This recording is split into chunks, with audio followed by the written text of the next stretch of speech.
on the Mike Farwell Show. This is 570 News Radio and Rogers TV.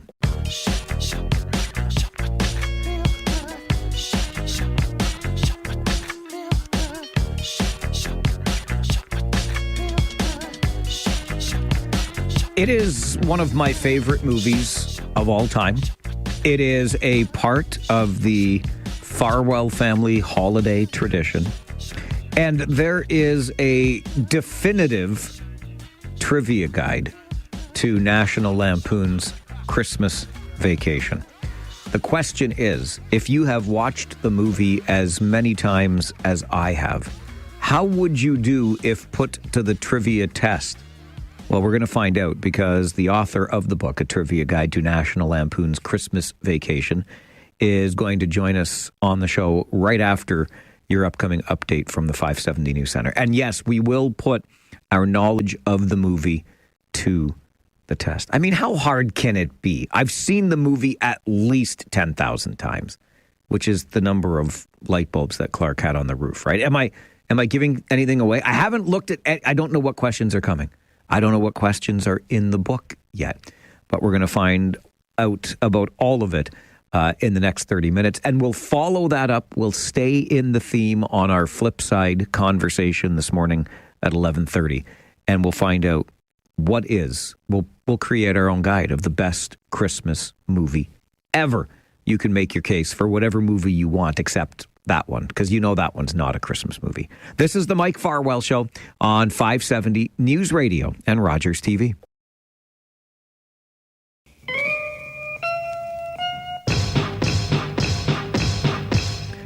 Am I ever glad that we made this connection on our show? This connection being author Mark Leslie, who was in about a month ago, just before Halloween, because he had a new book coming out and a collaboration with Counterpoint Brewing in Kitchener. So there was a nice ale associated with One Hand Screaming, his dark tale of all kinds of interesting haunted places in this community.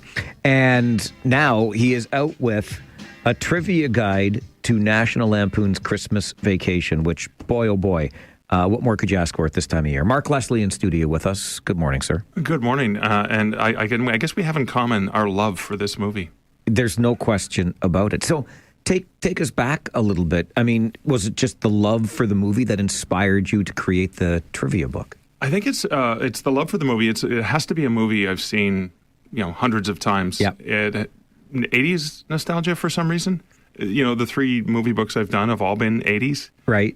So Planes, Trains, and Automobiles and Die Hard, which I know we don't agree on as a Christmas movie. We absolutely do not, Mark. We will bring you back closer to Christmas. For that one, yes. But yeah, National Lampoon's Christmas Vacation, which arguably is not only the best of the entire franchise, but it's the highest earning, the highest grossing of all of the movies in the five movies of the Vacation franchise. Super interesting. And it's funny you bring it up and describe it that way, because last week on the show we were talking about sequels that were better than the original movie. Yeah. And I never even really made, of course it is a sequel. It's from the, National Lampoon's Vacation movie and the quest to get to Wally World, but I hadn't really thought of it as being part of that catalog of National Lampoon's movies in the same vein. But yes, it certainly is a sequel to chasing Christy Brinkley down a highway and yes, trying to punch a moose in the nose, which is ultimately what happens. So. Ultimately, yeah. And then drinking from those same moose cups in Christmas Vacation. That's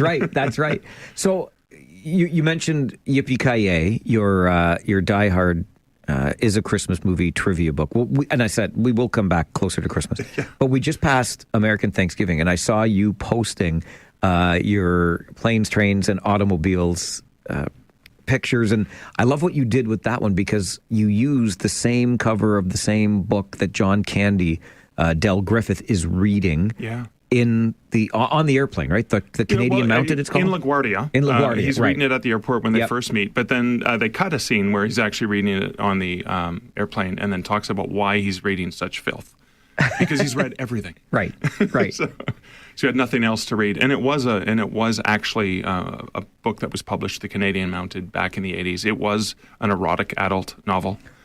It went out of print. It was never filed for copyright, I was actually able to use the original art to recreate it and make that a trivia book. Right. And again, it's a fun prop for people because I see people posting pictures of themselves at airports with the book. Yeah. And that's just so awesome. It is. It is. So you had that one, and just hot on the heels of it now, we're into Christmas Vacation trivia. And a few of the things that you've noted, one was, and I absolutely love the title sequence for Christmas Vacation. Animated, Santa coming down. Well, first of all, trying to make his way across a rooftop, down the chimney he goes, and all of the things that may befall him as he tries that. But not something we see all that often in film. No. It's actually, it's one of that year there were only 3 movies that actually had an animated title sequence. Right. And the only other rememberable movie would be Honey, I Shrunk the Kids. Okay. There was another one, Trooper something. What's it called? Oh, Troop Beverly Hills. Troop Beverly Hills, had an animated sequence. So that's kind of rare. And it is a rare sort of thing. Yeah. I think it was the only one of the vacation movies that actually had an opening animation sequence. Troop Beverly Hills. Why am I blanking on Diane Chambers? Diane Chambers on Cheers. Shelley Long, thank you, was in Troop Beverly Hills. Speaking of 80s nostalgia. Well done, though. Well, I could see her. I'm almost positive she was in Troop Beverly Hills. But and you also note that, and this is something I noticed too, watching the vacation movies, the kids were never the same actors. Yeah. In a later movie in the franchise, Clark, Chevy Chase's character, makes a joke that he hardly recognizes the kids anymore. And it's sort of a nod to the fact that in every single movie, it's a different actor and actress. Now, in Christmas Vacation, the other difference is that they're altering ages. I think Audrey's normally older than Rusty. Or no, Audrey's always the younger sister in all the other movies, but in this one, Rusty's the younger one. Interesting. So, and in Vacation, if I'm not mistaken, Anthony Michael Hall, right, who went on to a pretty decent 80s run. Oh, for sure. Was Rusty. And then in Christmas Vacation, it's Johnny Galecki, who's now uber famous thanks to Big Bang Theory. Yeah, and it's funny, I didn't even realize that till about 12 years ago. Same. I noticed, and somebody had said, that's Leonard from Big Bang Theory. And I went, oh my God, it is. See, now, and I wouldn't have known that because I've never watched Big Bang Theory, so I wouldn't know the character's name. But, yeah, I knew he had gone on to do that. A good friend of mine said once, and this, I hadn't thought of it, but that's the secret to the enduring success of The Simpsons. The kids don't have to age. Yeah. See, so when you introduce, and that's why, shows like Full House, the Olsen twins playing, it's super cute when they're super young, but then, the kids get older and it just changes the dynamic. So obviously you're changing actors in the movie franchise because you want to keep them as kids. Yeah, right? and it's more fun that way. It's like Clark wanting to do the big family thing, always wanting to make a big deal and always getting it wrong. So how does one approach, and then we're going to get into some of these questions, how does one approach creating a book of trivia? You watch the movie a lot. Yeah. I mean, I will pause, rewind, replay, looking for bloopers, stuff like that. Reading a lot of articles and interviews with the actors and the directors, all the people involved, finding a script, the shooting script, and then watching the special features like the DVDs. So it's endless hours of fun research, and then making tons of notes, and then trying to compile, okay, this is a chapter on the soundtrack. Like, for example, this is the only movie in the franchise that does not use Holiday Road by Lindsey Buckingham. And Lindsey Buckingham was offered to write Mavis Staples performed Christmas Vacation, very catchy tune. It is a very catchy tune. Buckingham was offered to do that, but didn't want to get typecast as a writer of the soundtracks. Right. And so that's why you have the Mavis Staples song. So who does Mavis Staples? Mavis Staples. Okay, I would not have known that. So if that was if that's a it's question, not one of the book, questions. I'm not going to give you any answers before I know. Put you on the spot. Okay, we have not rehearsed this in advance, but I told Mark when he offered to come on and talk about the book, which I said absolutely. I said I feel pretty confident in my Christmas Vacation knowledge. Lord knows I've watched it dozens and dozens of times. We'll find out as Mark puts me to the test and we talk more about Christmas Vacation. Merry Christmas. The outhouse was full. This is the Mike Farwell Show, 570 News Radio and Rogers TV.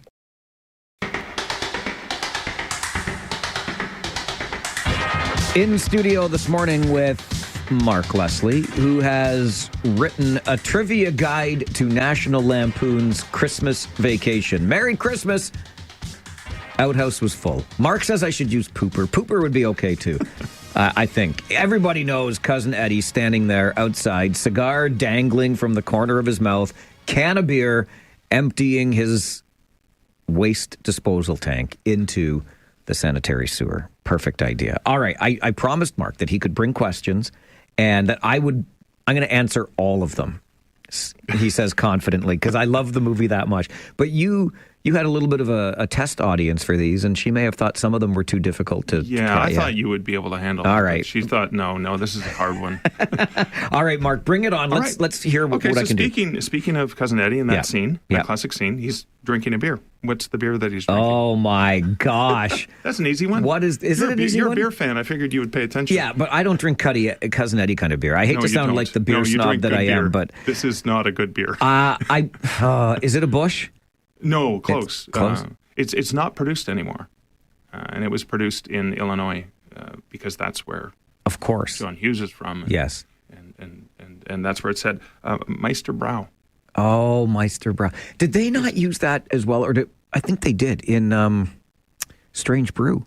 Was that they also? Anyway. Yeah, well, that's another 80s nostalgia movie. We'll have to go back and do that one, too. Okay, Meister Brau. All right. I'll pay more attention to Cousin Eddie. I'm 0 for 1 already. All right, so you're already in that same scene, okay? Yeah. What song is played on the tuba while Cousin Eddie is emptying the RV of its septic tank? What song? I should know this. I should know that. I can see Cousin Eddie in his house coat with his hat on, smoking his cigar. I don't know what song's being played. It is Rudolph the Red-Nosed Reindeer. Of course it is. On a tuba. Boop, boop, boop. Yep. Yeah, very, very hilarious. Excellent. Are these the easy ones?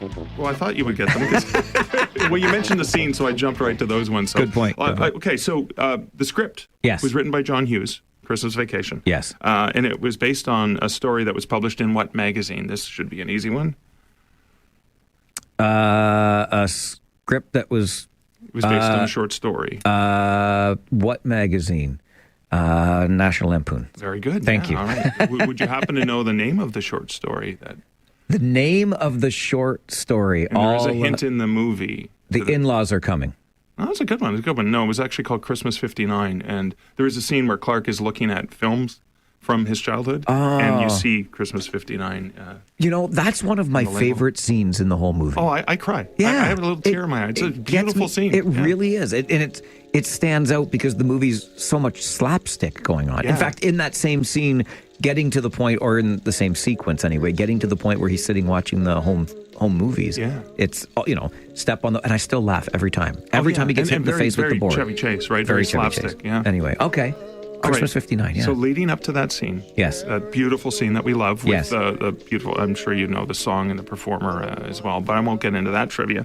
So Clark is going to hide a gift, Christmas gifts, yes, in a little hidey hole. Yeah. But there's something there and he pulls it out. Yes. What is it that he pulls out? Now I have to remember, it's another gift that he, and it's even dated. Was it Christmas or Valentine's? I'm going to say it was a previous Christmas gift. Oh, good. It was a previous gift for Ellen. For Ellen, and for it sure. says, Happy Mother's Day, 1983, Love Mother's Clark. Day. Now, 83 is important because that's when Vacation came out. Oh, my gosh. Yeah, so it's a nod to... I like that little Easter egg in there. Yeah. I knew it was date stamped. I remembered that, but okay, so a Mother's Day gift. All right. It's a good one. All right, so here's one that'll be fun. So what are the names of the pretentious yuppie neighbors of the Griswolds? Okay. Todd and Margot. Very good. Thank you. Thank you. Awesome. I don't know Margot. Yeah, I was trying to think. I don't know Todd. Yeah. So what's their last name? Come on. Their last name comes up? In the credits.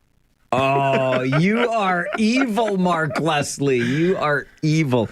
Todd and Margot Jones. Chester. Chester. That's a tough one. It is. All right. So speaking of names, so Clark's boss gets his name wrong. Mr. Shirley gets his name wrong. Several times throughout the film. He finally gets it right at the very, very end. Does he? Yeah, he actually, it's a nice little moment where he actually calls him, this is Clark Griswold and his family. But prior to that, What are one of the 5 different names that that Mr. Shirley calls him? Oh, that's a really good one. Cliff. Cliff is one. Is it Cliff one? No? No, that is not. Frank? No. No. He gets Griswold right a lot, but not Cliff, eh? Well, no, actually, he doesn't get Griswold right. There's 2 different names he calls him instead of Griswold. Instead of Griswold? Early in the movie. I'm not coming up. That until then. He calls them Greaseball and Grisball. Oh, yes, Greaseball and Grisball. Yeah. Mark and Bill are the other names. So Really? Mark Clark. And then Bill was the guy he was talking to in the hallway when the boss comes down, Mr. Shirley. And then they're all nodding. Yeah, and then Merry he also Christmas, refers Happy to Hanukkah. little people like you. Yeah. That's the other thing he calls them. But he was the one that made the coating for the cereal so it wouldn't get soggy in milk. Oh, that's we right. all Yes. need it. Oh, we all need that. Yeah. And in layman's terms, Exactly, This yeah. insider jargon. Well done. So when the parents arrive, there's a beautiful scene where the doorbell rings and it just gets deeper and deeper, the impending doom when the grandparents arrive. Yep. What is Rusty watching on TV when they arrive? The Macy's Thanksgiving Day Parade. It's in a different scene. The parade is on. Oh, in that case, he's watching It's a Wonderful Life. Beautiful. Okay, thank And you. did you know that Capra's, one of the assistant directors was actually related to Frank Capra? Oh, I did not know that. This is a fun little bit of trivia. Another excellent point. All right. Art gives Clark a hard time. That's his father-in-law. And so what does Art say to his son-in-law after Clark finally gets the Christmas lights to work? And I can give you a multiple choice if you prefer on this one. Was it something about being a waste of electricity? The mother-in-law says, I hope you kids can see what a precious waste of resources this is. Okay. Wait. Could have bought a Maytag or a washer dryer. Is that No, that's good. No, but that's when they don't light up, and I think Right. Audrey says he worked really hard on it, and Art says so do washing machines. I remember now. That's right. Yeah, So do you washing remember machines. And he says they're not blinking. Is that Very it? good. Yeah, he Yes. says the little lights, they're not twinkling. That's right, He the says, little- thanks, Art. I know Art, and thanks for noticing. So good. Oh, So man. good. All right. Do you have one more in there? The animation sequence Okay. of the names. There's a list of names before they get to Griswold. There's a name on the list that is a reference to a character from another John Hughes script or movie. Wow. Which we may have talked about. That's an excellent one. Okay, so maybe Planes, Trains, and Automobiles. Maybe? Yeah, what's the last name? Yeah, I'm trying to think now.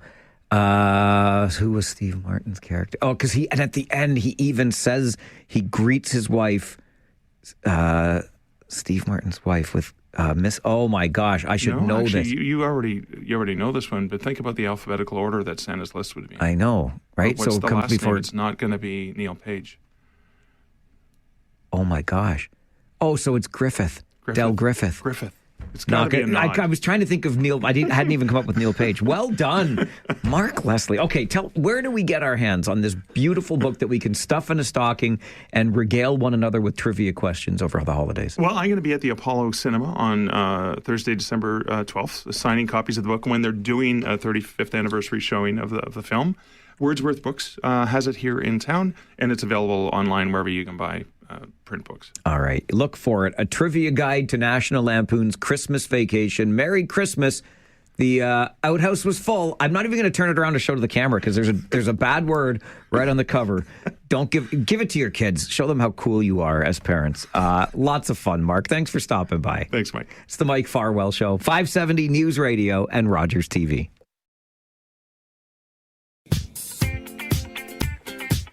All right, so we had a little bit of fun testing my trivial knowledge of National Lampoon's Christmas Vacation. I didn't do as well as I thought I would have done, but I did my best thanks to Mark Leslie's book. Merry Christmas. The you-know-what was full. You can see him at the Apollo. They're going to have a 35th anniversary screening of Christmas Vacation a week today, next Thursday night, the 12th. And Mark will be there. He'll have books, and you can get one or get it at Wordsworth in Uptown Waterloo or wherever you get your books. And gift it this Christmas. Have some fun with it around the Christmas family gatherings. And in keeping with the theme, Christmas Vacation, a Christmas movie, definitely a Christmas movie. What is the very best Christmas movie? That is your question for the flip side coming up. Build your case. argue your case, and we'll decide which is the best Christmas movie coming up on the flip side. This is the Mike Farwell Show, 570 News Radio and Rogers TV.